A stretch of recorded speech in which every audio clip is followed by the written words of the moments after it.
Welcome to Samba Samba. Enjoy the video. In this video, I will show you how to cook beef ribs in the oven. First, let's get those ribs ready. Pat them completely dry with paper towels, then apply a generous amount of your preferred seasoning rub all over. Next, heat a heavy-bottomed, oven-safe pan over medium-high heat. Sear the ribs for about 3 to 5 minutes on each side until they develop a beautiful, deep brown crust. This crucial step locks in flavor and creates an amazing texture. Now for the magic of low and slow cooking. Preheat your oven to a gentle 275 degrees Fahrenheit. Transfer your beautifully seared ribs to a sturdy roasting pan. Add about 1 cup of liquid, such as beef broth or apple cider, to the bottom of the pan.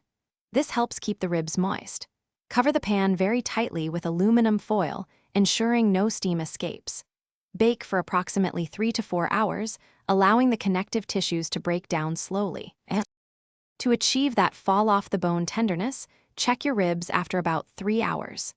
A good indicator is when a bone can be easily twisted and pulled away from the meat.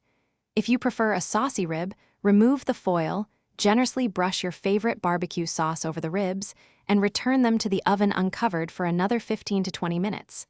This allows the sauce to caramelize beautifully. Finally, and crucially, let the ribs rest for at least 15 minutes before slicing.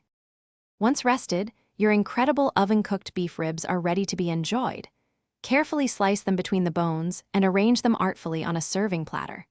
A sprinkle of fresh parsley or chives adds a lovely touch.